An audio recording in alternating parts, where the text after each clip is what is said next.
आप खुद बताइए 6 मिनट में कंपैरिजन कैसे हो सकता है। लोग कर रहे हैं भाई, दूसरों की वीडियोस के बी रोल चुरा चुरा के कंपैरिजन वीडियो बन रही है और भाई क्रेडिट तक नहीं दे रहे, सोर्स में भी नहीं लिख रहे उस चैनल का नाम जिसके बी रोल चुराए गए और वीडियो पे हजारों व्यूज हैं। लोगों को लग रहा है इस बंदे ने खुद परचेज किया है स्मार्टफोन और कंपैरिजन वीडियो दिया है, जबकि उस बंदे ने फोन टच तक नहीं किया है, वो बंदा रिव्यू दे रहा है।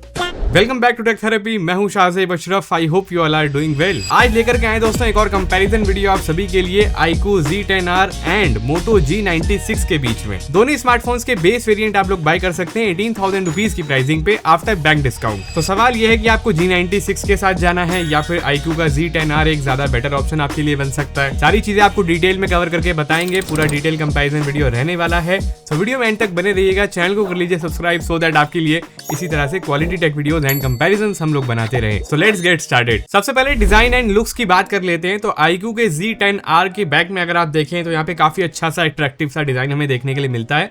प्लास्टिक की बैग यहाँ पर दी गई है एंड प्लास्टिक का ही फ्रेम आता है क्योंकि एक बजट सेगमेंट का फोन है। बाकी कैमरा मॉड्यूल यहाँ पे दोस्तों आपको वीवो की V सीरीज की याद दिलाएगा, साथ में यहाँ पे ऑरा लाइट भी दी गई है एंड काफी स्लिम स्मार्टफोन है। 7.3 mm की यहाँ पे थिकनेस है एंड वेट भी जस्ट 184 ग्राम्स का है। बाकी इन हैंड फील स्मार्टफोन की काफी अच्छी है, थोड़ा सा वाइडर है स्मार्टफोन का डिस्प्ले, तो हाथ में लेते हैं तो थोड़ा सा चौड़ा लगता है। बाकी IP रेटिंग आपको अच्छी मिल जाती है इसके ऊपर, IP68 एंड 69 की सर्टिफिकेशन के साथ ये फोन आता है। Moto G96 के ऊपर आते हैं तो यहाँ पे बैक में हमें वीगन लेदर का फिनिश मिल जाता है, स्लाइटली ज्यादा प्रीमियम लगता है जब आप इसको हाथ में लेते हैं। बाकी यहाँ पे डुअल कैमरा सेटअप दिया गया है, मेन कैमरा के साथ साथ अल्ट्रा वाइड कैमरा भी आता है। थिकनेस यहाँ पे भी आपको 7.93 mm की जस्ट मिलती है एंड वेट भी 178 ग्राम्स का है। इन हैंड फील की बात की जाए तो स्मार्टफोन हाथ में जब आप यूज करते हैं तो स्लाइटली स्लिपरी सा लगता है क्योंकि कर्व डिस्प्ले इसके ऊपर दिया गया है, साइड से कुछ ज्यादा ही कर्वी है। साथ में फोन IP68 सर्टिफिकेशन के साथ आता है, यहाँ पे आपको 69 की सर्टिफिकेशन नहीं मिलती है जो iQOO के ऊपर आ रही है। डिस्प्ले की बात करें तो Z10R के ऊपर आता है 6.77 इंचेस का क्वाड कर्व्ड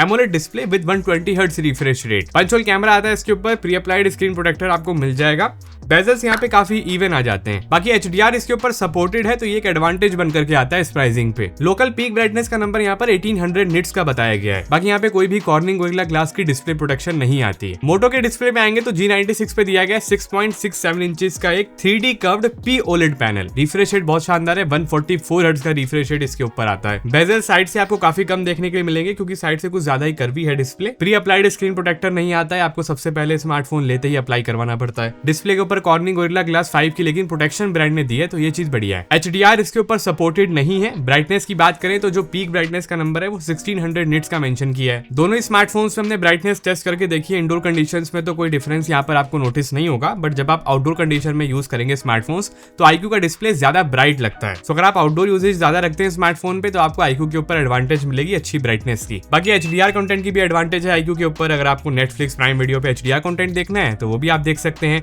जो Moto G96 पे आप नहीं देख पाएंगे। ब्राइटनेस यहाँ पे काफी अच्छी हो जाती है HDR की वजह से।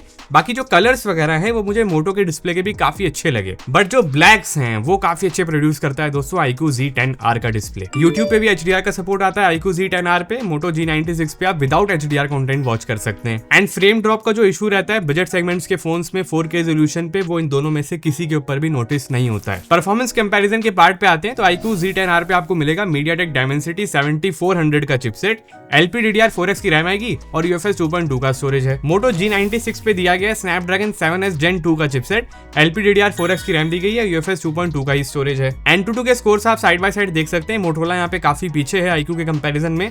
iQOO में आपको 7 lakhs के आसपास के स्कोर्स मिल जाते हैं। UFS 2.2 दोनों पर दिया गया है तो उसमें ऐसा कोई ज्यादा डिफरेंस नहीं आता है स्कोर्स में, काफी सिमिलर स्कोर्स हैं। CPU थ्रॉटलिंग टेस्ट में दोनों फोन्स अच्छा परफॉर्म कर जाते हैं अपने चिपसेट के हिसाब से, यहाँ पे कोई इश्यूज आपको नहीं मिलेंगे। गेमिंग की बात करें तो दोनों स्मार्टफोन्स पे हमें स्मूथ पर 60 FPS का ऑप्शन मिल जाएगा अगर आप BGMI गेम प्ले करना चाहते हैं। हमने टेस्टिंग यहाँ पे करके देखी दोनों डिवाइसेस पे। iQOO की बात करें तो iQOO में जो स्मूथनेस है काफी अच्छी निकल के आती है एंड जो टेम्परेचर्स हैं वो भी बहुत हाई नहीं जाते हैं। टेम्परेचर मैनेजमेंट काफी अच्छे से हो जाता है iQOO के ऊपर क्योंकि यहाँ पे लार्ज ग्रेफाइट कूलिंग एरिया दिया गया है, उसकी वजह से टेम्परेचर्स अच्छे तरीके से मैनेज हो जाते हैं। Moto G96 पे भी आप कैजुअल गेमिंग कर सकते हैं, स्मूथ 60 FPS मैंने आपको जैसे बताया, बट यहाँ पे टेम्परेचर्स बढ़ने लग जाते हैं after some time. Heat management ये फोन उतना अच्छा तरीके से नहीं करता है जो iQOO Z10R कर लेता है। बाकी दोनों स्मार्टफोन्स के एवरेज FPS यहाँ पे आप देख सकते हैं 56-57 के बीच में निकल के आ रहे हैं। टीडीएम गेम प्ले में। डे टू डे यूजेज में जब आप स्मार्टफोन यूज करते हैं तो वहां पे क्या हालात हैं, देखिए दोनों स्मार्टफोन्स पे UFS 2.2 का स्टोरेज दिया गया है। सो ऐप ओपनिंग क्लोजिंग स्पीड यहाँ पे काफी सिमिलर आपको मिलेगी, फिर चाहे iQOO Z10R यूज कीजिए या फिर Moto G96। बट जब आप मल्टीपल एप्लीकेशंस यूज करते हैं, उनके बीच में स्विच करते हैं, तो यहाँ पे जो स्मूथनेस है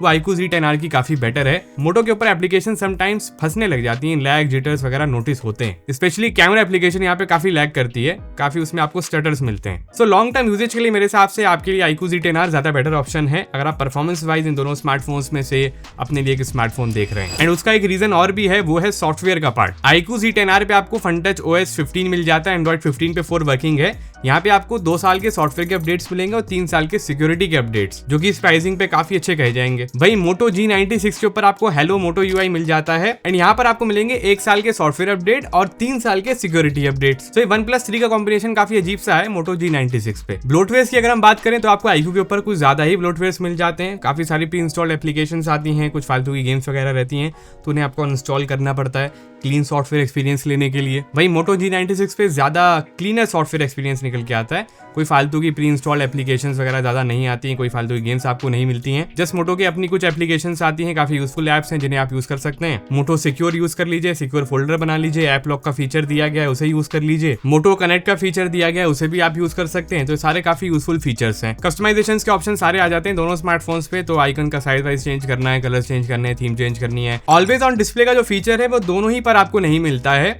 iQOO ने ऑप्शन जरूर दिया है सेटिंग्स में ऑलवेज ऑन डिस्प्ले का, बट वो हमेशा ऑलवेज ऑन रहता ही नहीं है। इसको आप पार्शली ऑलवेज ऑन डिस्प्ले कह सकते हैं, क्योंकि जब आप फोन के ऊपर टैप करेंगे या फिर इसको उठाएंगे तभी डिस्प्ले वेक होता है। यही सिमिलर फीचर आपको मोटो में मिलता है स्लीप डिस्प्ले के नाम से। तो इसे ऑलवेज ऑन के बजाय हम वेक डिस्प्ले कह सकते हैं या फिर स्लीप ऑन डिस्प्ले कह सकते हैं, जो मोटो दे रहा है। हैप्टिक्स क्वालिटी की बात की जाए तो आपको Moto G96 पे ज्यादा बेटर हैप्टिक्स क्वालिटी मिलती है iQOO Z10R के कंपैरिजन में। सो टाइपिंग एक्सपीरियंस ज्यादा अच्छा निकल के आता है। नेक्स्ट अब कैमरा कंपैरिजन पर आया जाए, iQOO Z10R पे आपको रियर में 2 कैमरे जरूर मिलते हैं। 50 मेगापिक्सल का मेन है और 2 मेगापिक्सल का बुके कैमरा दिया गया है। अल्ट्रा वाइड यहाँ पर नहीं आता है, बट साथ में यहाँ पे ऑरा लाइट का फीचर दिया गया है। बाकी यहाँ पे आपको फ्रंट में 32 मेगापिक्सल का सेल्फी कैमरा मिल जाता है। Moto के G96 पे भी रियर में हमें डुअल कैमरा सेटअप मिलता है, बट 50 मेगापिक्सल का मेन कैमरा है, उसके साथ साथ हमें 8 मेगापिक्सल का अल्ट्रा वाइड कैमरा मिल जाता है, जो iQOO के ऊपर नहीं दिया गया है। फ्रंट की सेल्फी की बात करें तो इस फोन पे भी आपको 32 मेगापिक्सल का सेंसर मिल जाएगा। साइड बाय साइड आप फोटोज कंपैरिजन देख सकते हैं, कैसी क्वालिटी में फोटोज क्लिक होती हैं। सैचुरेशन दोनों स्मार्टफोन्स पे काफी सिमिलर सी आती है, ready to upload on social media photos हैं। डिटेल्स मुझे यहाँ पे Moto की ज्यादा बेटर लगी। कलर एक्यूरेसी के साथ साथ जो स्किन टोन्स हैं वो भी Moto G96 पे ज्यादा अच्छी निकल के आ रही है iQOO के कंपैरिजन में। अल्ट्रा वाइड अगर आपको लेने हैं 8 मेगापिक्सल की क्वालिटी में आप Moto के ऊपर ले सकते हैं, ये ऑप्शन आपको मिलता ही नहीं iQOO Z10R पे। अब क्या आप अल्ट्रा वाइड शॉट ज्यादा लेते हैं या फिर नहीं, कमेंट सेक्शन में बताइएगा एक बजट सेगमेंट के फोन में। पोर्ट्रेट्स के अंदर भी आपको मल्टीपल फोकल लेंथ का ऑप्शन मिल जाएगा, 1x 1.5x और 2x दोनों स्मार्टफोन्स में। तो कुछ इस तरह के पोर्ट्रेट्स निकल के आ जाते हैं। इसमें मुझे iQOO का ब्लर अमाउंट ज्यादा नेचुरल लगा Moto G96 के फोटोज के कंपैरिजन में, बट डिटेल्स यहाँ पोर्ट्रेट में भी Moto G96 में ज्यादा बेटर निकल के आ रही है iQOO के कंपैरिजन में। ये दोस्तों वीडियो कंपैरिजन में दोनों स्मार्टफोन्स के बीच में दोनों ही के ऊपर हमें 4K 30 FPS का ऑप्शन मिल जाता है, बट जो स्टेबलाइजेशन वाला फीचर है वो iQOO में दिया गया है 4K 30 FPS के ऊपर भी। अगर आप स्टेबल वीडियो बनाएंगे मोटो पर तो 1080p रेजोल्यूशन पे शिफ्ट कर जाता है ये, बट ये चीज नहीं होती है iQOO को 4K 30 FPS पर यूज करने पे। बाकी ऑडियो क्वालिटी यहाँ पे हमने शो कर दी है, वीडियो के अंदर ही आपको आइडिया लग जाएगा दोनों स्मार्टफोन्स के माइक कैसा काम करते हैं। फ्रंट कैमरा की सेल्फीज आप लोग यहाँ पे साइड बाय साइड देख सकते हैं, दोनों ही के ऊपर 32 मेगापिक्सल का हमें ऑप्शन मिल जाता है। तो यहाँ पे काफी सिमिलर सेल्फीज हैं। पोर्ट्रेट शॉट भी कुछ हमने क्लिक करें वो भी यहाँ पर आप देख सकते हैं कैसी क्वालिटी में फोटोज क्लिक हो जाती हैं। एंड ये दोस्तों फ्रंट वीडियो का सैंपल है, दोनों ही फोन्स के कैमरा को हम अभी यूज कर रहे हैं। यहाँ पे 4K 30 FPS का ऑप्शन आपको दोनों ही के ऊपर मिल जाता है। एंड कैसी क्वालिटी है यहाँ पे आप लोग देख पाएंगे, माइक कैसा काम कर रहे हैं। मोटो की जो वीडियो है स्लाइटली जूम्ड आउट है एंड iQOO ज़्यादा जूम करता है वीडियो के अंदर।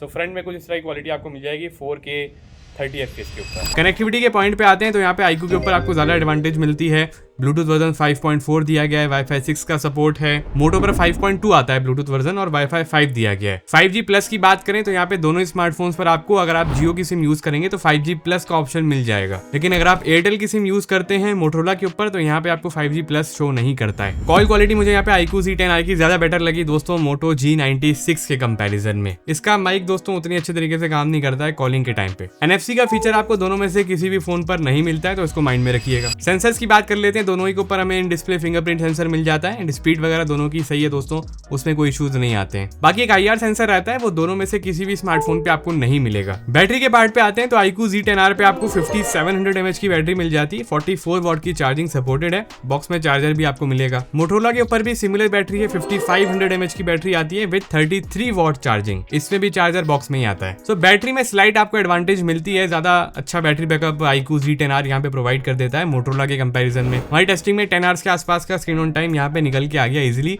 iQOO के Z10R पे। स्पीकर के ऊपर आते हैं तो दोनों ही स्मार्टफोन्स पे आपको स्टेरियो स्पीकर्स का सपोर्ट मिल जाता है, ये चीज बढ़िया है बजट सेगमेंट के फोन के लिए। डॉल्बी एटमॉस भी मोटोरोला ने प्रोवाइड कर दिया है दोस्तों अपने इस G96 पे, जो आपको नहीं मिलेगा iQOO के Z10R पे। सो एडवांटेज आपको मिलती है डॉल्बी की G96 के ऊपर, सो क्वालिटी थोड़ी सी बेटर हो जाती है। लास्ट में आते हैं दोस्तों कंक्लूजन के पॉइंट पे कि आपको iQOO Z10R बाय करना है या फिर मोटो G96, अगर आपका बजट 17 to 18,000 रुपीज तक है। तो यहाँ पे दोस्तों मैं क्लियर कट आंसर देना चाहता हूँ आपको कि अगर आप एक कैमरा स्मार्टफोन बाय करना चाह रहे हैं अंडर 20,000 में, तो आप जा सकते हैं मोटो G96 के साथ। यहाँ पर आपको अल्ट्रा वाइड कैमरा भी मिल जाता है, फोटोज में डिटेल्स भी काफी अच्छी निकल के आती हैं। बट यहाँ पे जो सॉफ्टवेयर का पार्ट है उसमें आपको जिटर्स वगैरह, लैग्स वगैरह नोटिस करने के लिए मिल जाएंगे। सो परफॉर्मेंस में थोड़ा सा कॉम्प्रोमाइज आपको करना पड़ेगा। वहीं अगर आप अपने लिए एक परफॉर्मेंस ओरिएंटेड स्मार्टफोन देख रहे हैं, एक बैलेंस परफॉर्मेंस वाला स्मार्टफोन हो जिसमें डिसेंट कैमरा सेटअप भी हो और एक अच्छी बैटरी लाइफ भी आपको मिल जाए, तो आप iQOO Z10R के साथ जा सकते हैं अंडर 20,000 की प्राइसिंग पे। एंड गेमिंग भी यहाँ पे स्लाइटली बेटर हो जाएगी G96 के कंपैरिजन में। बाकी आप इन दोनों फोन्स में से कौन सा बाय करेंगे, कौन सा पिक करेंगे अपने लिए, do let us know in the comment section. Video अच्छी लगी हो तो जरूर लाइक कीजिएगा, शेयर कीजिएगा अपने फ्रेंड्स में, चैनल को सब्सक्राइब कर लीजिएगा सो दैट आपके लिए इसी तरह से क्वालिटी टेक वीडियोस हम लोग बनाते रहें। YouTube ने एक नया फीचर ऐड कर दिया है वीडियो को हाइप करने का, उससे हमें पॉइंट्स मिलेंगे और हमारी वीडियो ज्यादा से ज्यादा लोगों तक पहुंचेगी, तो वीडियो को हाइप जरूर कर दीजिएगा। मिलते हैं बहुत ही जल्द आपसे एक और एक्साइटिंग टेक्नोलॉजी की वीडियो में। अपना बहुत ख्याल रखिएगा, बने रहेगा हमारे साथ इसी तरह। Have a nice day.